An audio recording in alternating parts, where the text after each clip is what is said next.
Gold, trusted gold buyers. మీరు తాకట్టు పెట్టిన బంగారాన్ని విడిపించి ఈ రోజు ఉన్న మార్కెట్ ధరకు కొనబడను.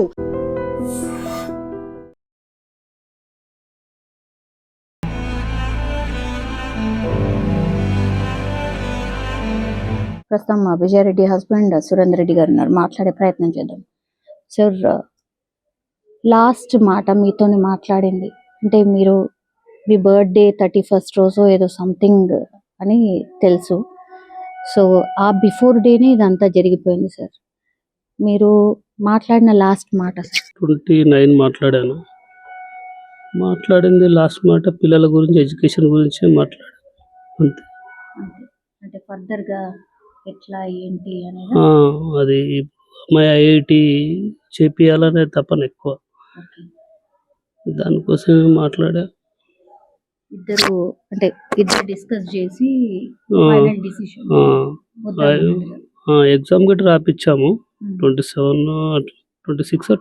రాసింది, ఎంట్రన్స్ ఎగ్జామ్ రాసింది. బాబు అటాచ్మెంట్ ఎక్కువ పాప పాప ఎక్కువ ఉంటుంది, బాబు ఎటు ఉంటాడు. వాళ్ళకి ఏదైనా కావాలంటే డైరెక్ట్ అడిగేస్తాడు. బాబు అయితే అతనికి ఏదైనా తినబుద్ధి కాలేదు అనుకోండి, హాస్టల్లో అయినా ఎక్కడైనా డైరెక్ట్ నాకు కాల్ చేస్తాడు. డాడీ 100 కొట్టేసి 200 కొట్టు, ఫోన్పే చేయమని చెప్పేస్తాడు. నేను చేస్తాను. హాస్టల్లో కూడా వీళ్ళకు మాట్లాడే అంత వెసులుబాటు ఉండేదా? మీతో ఎంత ఫ్రీక్వెంట్లీ మాట్లాడుతుంది? లేదండి, బయటకు వచ్చినప్పుడు ఇప్పుడు హాలిడేస్ కోసం ఇంటికి వచ్చాడు అనుకోండి, మమ్మీ దగ్గర అడగకపోయేది. ఏదైనా బయటకు వెళ్ళి ఫ్రెండ్స్ తోటి ఏదైనా తిరగాలనుకున్నా, ఏదైనా బయట ఏదైనా తినాలనుకున్నా కానీ ఎవరి ఫ్రెండ్స్ తోటనా నా నెంబరు అతనికి నోటెడ్. నాకు ఒకసారి ఫోన్ చేసి డాడీ నాకు డబ్బులు పంపి డాడీ అనేది. ఏంటిది నాన్న, ఏం కావాలి అంటే డబ్బులు కావాలి, ఇక్కడ బిర్యానీ తింటున్నాం ఫ్రెండ్స్ అని చెప్పేది. సరే ఎంత కావాలి అంటే 200 500 ఎంత అంటే సరే అప్పుడేం రేటు నేను పంపించాను. విజయారెడ్డి మీకు అంటే జనరల్లీ సార్ వీడియో కాల్స్ మాట్లాడడం వెరీ వెరీ కామన్ అయిపోయింది కదా సార్. ఇంత ఫ్రీక్వెంట్లీ వీడియో కాల్స్ లో మాట్లాడేది. పాప వచ్చినప్పుడు వీడియో కాల్, అమ్మాయికి ఎప్పుడు కొంచెం ఆఫీస్ బిజీ ఉండేది, ఈవినింగ్ మాట్లాడేది. వీడియో కాల్ మాట్లాడేది, ఆడియో కాల్ మాట్లాడేది. ఆమెకు అర్జెంట్ ఉంటే ఎమ్మటే కాల్ చేసేది. ఓకే, ఇప్పుడు అర్జెంట్ లేదు అంటే నేను కాల్ చేసేది. అట్లా నువ్వు నేను అనేది లేదు, ఎవరికి టైం కుదిరితే వాళ్ళు కాల్ చేసేది. సార్, ఇద్దరు పిల్లలు యాజ్ వెల్ యాజ్ మీరు సార్ ఒకటేసారి అంటే వాళ్ళు హాస్టల్కి వెళ్ళిపోవడం, మీరు దుబాయ్కి వెళ్ళిపోవడం, అదేమన్నా లోన్లీనెస్ కి కారణమైందా సార్? కావచ్చండి, 100% అదే అనుకుంటున్నాను నేనైతే. నాకు కన్ఫామ్గా నేను చెప్పలేకపోతున్నా కానీ ఉండొచ్చేమో, ఉంటే అతడు చెప్పలేదేమో అనిపిస్తుంది అంతే. వాళ్ళిద్దరు పిల్లలతో ఎక్కువ అటాచ్ ఉంటుంది కదా, సడన్ గా వాళ్ళు దూరం అయ్యే వరకు. లేడీస్ ఇన్ జనరలీ సార్ కొంచెం ఎవరైనా అది దట్టు హస్బెండ్ ఇంకెవరైనా చాలా దూరం ఉన్నప్పుడు ఏడుస్తూ మాట్లాడిన సందర్భాలు ఉంటాయి కదా సార్, అలా ఉండేది? ఏడవపోయేదండి అమ్మాయి, ఎప్పుడు ఏడ్చుకుంటే ఎప్పుడు మాట్లాడదు. నాకే ధైర్యం చెప్తుంది, నువ్వు బాగా చెయ్యి, అక్కడ వర్క్ చేసుకో, ఒక టెన్షన్ తీసుకోకు, నేను చూసుకుంటా అనేది. నాకు ఎప్పుడు పిల్లలు ఎలా చదువుతున్నారు ఏంది ఎప్పుడు ఇదే అడిగేది. నేను స్కూల్కి వెళ్ళావా, కాలేజ్కి వెళ్ళావా, పాప దగ్గర చూసి వచ్చావా, పాప దగ్గర చూసి వచ్చావా, ఇదే అడిగేది. ఎప్పుడు నా మైండ్ మొత్తం అక్కడనే తిరిగేది. ఏమున్నా కదా నేను చూసుకుంటా, నువ్వు టెన్షన్ లేకుండా నువ్వు వర్క్ చేసుకో అనేది. సార్, పిల్లల్ని ఏం చేద్దాం అనిపిస్తుంది సార్? అంటే ఇన్ ఫ్యూచర్ ఏం చేద్దాం అనుకున్నారు? పాప ఐఐటి కంపల్సరీ చేపించాలనుకున్నాం. బాబు గిట్ట మినిమం ఐఐటి దిక్కే వెళ్దామని ఇద్దరిదే అనుకున్నాం. అమ్మాయి వైఫ్ ఎట్లయినా బీటెక్ ఐటీ కదా, ఆ ఫీల్డ్లోనే కొంచెం వీళ్ళకి సపోర్ట్గా ఉంటుంది లైఫ్లో అన్నట్టు అనుకున్నాం. సార్, ఆఫీస్లో స్ట్రెస్ ఏమైనా ఉందా సార్ మీ వైఫ్కి? అలా ఎప్పుడు అనిపించలేదండి, నాకు ఎప్పుడు చెప్పలేదు. ఏమో మరి జనరల్లీ అన్ని షేర్ చేస్తుంటుందా సార్? అంటే చాలా చిన్న చిన్న విషయాలు చాలా మందితో షేర్ చేసే వాళ్ళు కొంత మనస్తత్వం ఉంటది, కొంతమంది ఇది అవసరం లేదులే అని అట్లా స్కిప్ చేస్తుంది. మ్యాక్సిమం చేస్తుంది, ఏం దాచిపెట్టదు. 99% దాచిపెట్టదు. ఏదన్నా చిన్న పిల్లలతో చిన్న గొడవ చేసుకున్నా కానీ కొంచెం వినకున్నా కానీ ఎమ్మటే నాకు కాల్ చేసి చెప్తా. ఆ ఫ్రీక్వెన్సీ ఆర్ ఆ ర్యాప్ మాత్రం ఉంది. ఉంది ఉంది ఉంది సార్ వాళ్ళ మదర్ అక్కడే ఉండేవాళ్ళు కదా, సో మీ మదర్ వాళ్ళు వెళ్ళడం చేయడం అది ఫ్రీక్వెంట్లీ అట్లా లేదండి, లేదు లేదు. ఇప్పుడు వాళ్ళ మదరు ఆమె నేనే ఆడ ఉండమని చెప్పాను అప్పట్లో. నేను ఉండాను. ఇక ఆమెకు మంచి చెడు అంతా వాళ్ళు చూసుకునేది. అమ్మ నాన్న అంటే ఇక్కడ ఉంటారు, వీళ్ళకే ఏజ్ అయిపోయింది, వీళ్ళకి చేతనైతలేదు. ఆమెకు వాళ్ళ నైట్ షిఫ్ట్ ఉందనుకోండి, కొంచెం వంట చేసి పెట్టడము లేకపోతే టీ చేసి పెట్టడము అని అత్తయ్య బాగా హెల్ప్ చేసింది. సార్ ఫైనాన్షియల్ డిస్టర్బెన్సెస్ కానీ ఫైనాన్షియల్ ఇష్యూస్ కానీ ఏమి లేవు అని అయితే తెలుసు సార్. సార్ ఇంత పెద్ద డిసిషన్ తీసుకోవడానికి ఓన్లీ తన లోన్లీనెస్సే కారణమా అని అందరు మాట్లాడుతున్నారు sir. You have to say us. అంటే నిజంగా అది అయి ఉంటుందా? కావచ్చు అనుకుంటున్నానైతే. ఇంకా వేరే ప్రాబ్లం అయితే మాకైతే అంత పెద్దగా కనిపించలేదు నాకైతే. అంతా ఓకే, వెల్, సూపర్. సార్ కేసుకి సంబంధించిన అప్డేట్స్ మీకు అందుతున్నాయా సార్?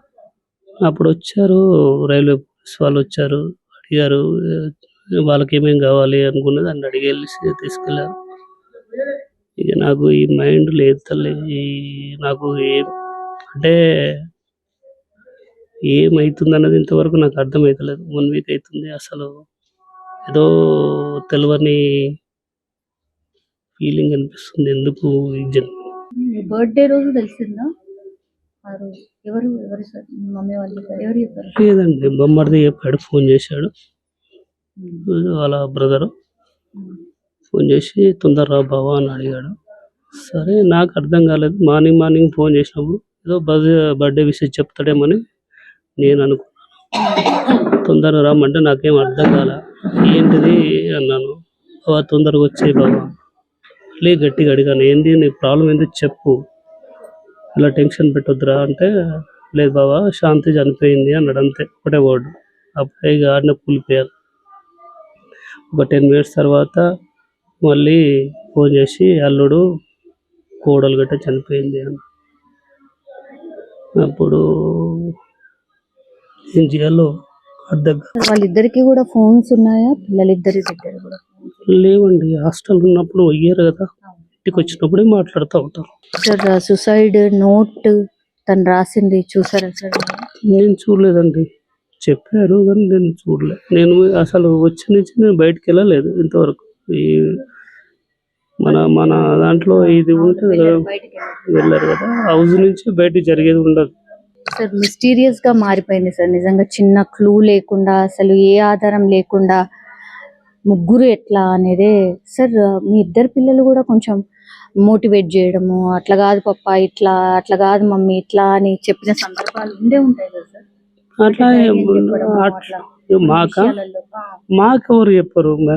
మాతోటి కొట్లాడతారు. మా పాప నాతోటి చాలా ఫైటింగ్ చేసేది, అంటే కామెడీగా జోకులు అలా. అంతే. అబ్బాయి గట్ట అంతే, నాకు ఇది కావాలి డాడీ, నాకు బుల్లెట్ కావాలి, నాకు i4 కావాలి. పాప అయితే ఏం కోరుకున్నది కాదు. పాప వాళ్ళు వచ్చే డాడీ అంత దూరం ఎందుకు అని అన్న సందర్భాలు ఉన్నాయి సార్. మీ పిల్లలు వచ్చే డాడీ మిమ్మల్ని మిస్ అవుతున్నాం రండి అని అలా లేదు. వాళ్ళు బిజీ, వాళ్ళు ఉండేది కదా. వాళ్ళకు నేను ఆ ఛాన్స్ ఎప్పుడు ఇవ్వలేదు. మీరు చదువురండి, మీరు చదువుకోవాలి, మీరు బాగుండాలి, మీరు మంచి పొజిషన్కి వెళ్ళాలి, ఎప్పుడు ఇదే చెప్తా ఉండేది నాకు. వాళ్ళు రా డాడీ అనే మాట రాక ముందే నేను వాళ్ళకి చెప్పేది, మీరు చదువుకోండి అమ్మా, మేము కష్టపడి. సో వాళ్ళ ఫ్యూచర్ ఆలోచించుకుంటూ మీరున్నారు అంతే కదా సార్. చిన్న క్లూ కానీ అసలు ఏమి కానీ ఇప్పుడు అర్థం కాని పరిస్థితుల్లో నేను మార్నింగ్ లేచి నుంచి నైట్ పడుకునేదాకా వాళ్ళ గురించి ఆలోచించేది. వాళ్ళ ఫ్యూచర్. అందుకే కదా సార్ అంత దూరం. లాస్ట్ పిల్లలు ఏ రోజు మాట్లాడారు? పాప 27 మాట్లాడేది, అంతే. హాస్టల్కి వెళ్ళిపోయింది 28. అంతే. బాబు సంక్రాంతి హాలిడేస్లో మాట్లాడాడు. 30వ తారీఖున అసలు కాల్ రాలేదు మీకు అసలు? 30 రాలేదు తల్లి, 30 రాలేదు. 30 నేను కాల్ చేశాను, లిఫ్ట్ చేయలే. అది ఇండియా టైము 9 కావచ్చు, 8, 9 కావచ్చు రాత్రి సో 5. అప్పుడు ఆ స్టేషన్ లో ఉన్నారు కదా సార్? ఉందా మళ్ళీ హాస్టల్లో ఉన్నారా తెలియదు. ఆ టైంలో చేశాను నేను. మామూలుగా రోజు చేస్తూ ఉంటాను కదా ఈవినింగ్. అమ్మాయి కంపల్సరీ రోజు మాట్లాడేది. నాకు టైం ఒకరోజు దొరకనప్పుడు ఆమె అమ్మాయి అన్న ఫోన్ చేసేది. ఇద్దట్లో ఎవరైనా ఒకరు వన్ డే తర్వాత వన్ డే అన్న ఫోన్ చేసేది. మీరు అడిగినరా సార్, అంటే మీ అత్తయ్యని కానీ లేకపోతే మీ బామ్మర్దిని కానీ అడిగినరా అసలు ఏమైంది? అడిగానమ్మా, వాళ్ళకి రాగానే అదే కూర్చోబెట్టి అదే అడిగాను. అసలు ఆ రోజు ఏం జరిగింది అంటే, ఏం లేదు బిడ్డ ఇట్లా. నేను ఆ రోజు శాంతి మా వైఫ్ ఫోన్ లేవటకపోతే మా అత్తయ్యకి కాల్ చేశాను. వెంటనే లేపి అమ్మ శాంతి ఇది ఫోన్ లేవట్లేదు అంటే, లేదయ్యా ఆఫీస్కి వెళ్ళింది అన్నది. ఆఫీస్కి వెళ్ళాక నేను కాల్ చేయను, ఎందుకంటే అమ్మాయి కొంచెం బిజీలో ఉంటుంది. ఆమె ఒకసారి కాల్ చేసి చూసుకొని ఆమె ఎప్పుడైతే ఫ్రీ అవుతుందో అప్పుడు మళ్ళీ కాల్ బ్యాక్ చేస్తాను. వాళ్ళకు కూడా మాకు కూడా ఏం తెలియదు అని చెప్పారు. వాళ్ళకి తెలియదు. సార్ ఆల్రెడీ ఒక హౌస్ ఉంది, ఇంకో హౌస్ కన్స్ట్రక్షన్ ఏదో అవుతుంది అని అన్నారు సార్. అదేమన్నా స్ట్రెస్ ఉందా సార్? లేదండి లేదు. మేము మాది చిన్న ఓన్ హౌస్ ఉందండి. మళ్ళీ ఇది హౌస్ ఏంటంటే కన్స్ట్రక్షన్ చేసి సేల్ చేద్దామని ఒకటి ఆలోచన ఉండేది. దానివల్ల ఏం లేదండి, అమ్మాయి చూసుకుంటుంది, అమ్మాయి చూసుకుంటుంది. దానివల్ల ఇబ్బంది ఏం లేదు. పదే నాకు తెలిసి పోలీసు వాళ్ళు కూడా అదే అడుగుతున్నారు, మీకు ఎవరికి మేము ఏదైనా అనుమానం ఉందా ఇట్లాంటివి అడుగుతుంటారు కదా జనరల్. అదేనా నాకు అదే అడుగుతారు. అదే నాకు ఈ వచ్చిన వాళ్ళతోటి ఇదంతా చెప్తాడు. పెయిన్ఫుల్ బాగా ఉందమ్మా, చాలా పెయిన్గా ఉంది. వాళ్ళు కళ్ళ ముందే కనపడుతున్నారు అంతా.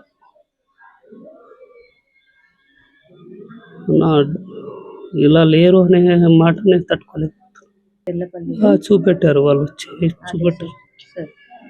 చూపెట్టారు. నేను అడిగాను, రైల్వే పోలీస్ వాళ్ళు వచ్చారు, ఇంటికి వచ్చినప్పుడు అడిగితే చూపెట్టారు. వీళ్ళకి తెలియదు అనుకుంటున్నాను, పిల్లలకు తెలిస్తే మాత్రం అబ్బాయి ఎట్లయినా వాళ్ళ మమ్మీని సేవ్ చేస్తేమో అనుకుంటాను. కొంచెం యాక్టివ్ అట్లా ఉంటుండేనా సార్ అబ్బాయి? చాలా యాక్టివ్ అబ్బాయి. ఆయన అప్పటికీ కొంచెం అక్కడక్కడ సీసీ కెమెరాస్ లో అటు ఇటు చూస్తున్నాడు సార్, మీరు చూసారా? ఎంత గమనించలేదమ్మా నేను, కానీ అబ్బాయి కంపల్సరీ కాపాడు వాళ్ళని. తెలియకుండానే ఇదైపోయింది అనుకుంటున్నారా సార్? నేను అనుకుంటున్నాను, అలానే అనుకుంటున్నాను.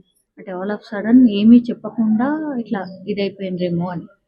మిస్టేకన్లీ ఏమైనా జరుగుంటుందా సార్? మరి తెలియదమ్మా, అది నాకేం అర్థం కాలేదు. ఆ సీసీ ఫోటోలు చూసినప్పుడే ఎందుకు ఇక్కడ దాకా వెళ్ళారు ఏంది అనేది నాకేం అర్థం కాలేదు. అంతే. ఇంటి నుంచి చెర్లపల్లి కొంచెం దూరమే సార్ నిజం చెప్పాలంటే. దూరమే కదా సార్? ఓకే, ఎంత ఉంటుందో నాకు ఐడియా లేదు, కానీ దగ్గరనే మనకు 5 కిలోమీటర్స్ 6 కిలోమీటర్స్. మీరు ఎవరికి అడగలేదా సార్? అంటే పోలీస్ వాళ్ళని ఏం ఇన్వెస్టిగేషన్ నడుస్తుంది అని ఏం కనుక్కునే ప్రయత్నం చేయలేదా సార్? కేసు ఎక్కడి వరకు? చేశాను, వాళ్ళు ఫర్దర్ చేస్తున్నాం అన్నారు. అది వాళ్ళ మీద ఆ నమ్మకంతో ఊకున్నానమ్మా. ఇప్పుడు నాకు ఏం మాట్లాడాలి ఏం చేయాలి అనేది ఏం అర్థమవుతలేదు. ఒక మైండ్ ఆబ్సెంట్లోనే ఉన్నాను. అసలు ఇది నిజం జరగవచ్చా లేకపోతే ఇది అవద్దమా, మళ్ళీ వస్తారా వాళ్ళు?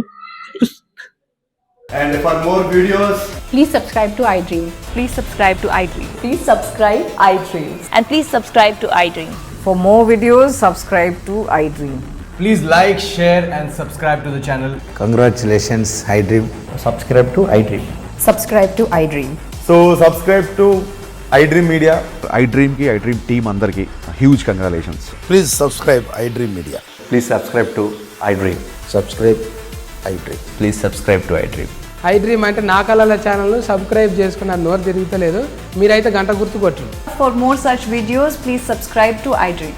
Subscribe to iDream. Please subscribe to iDream. Please subscribe iDream Media. Please do subscribe to iDream. Please subscribe to iDream Media. For best entertainment and information, please subscribe iDream. And don't forget to subscribe to iDream.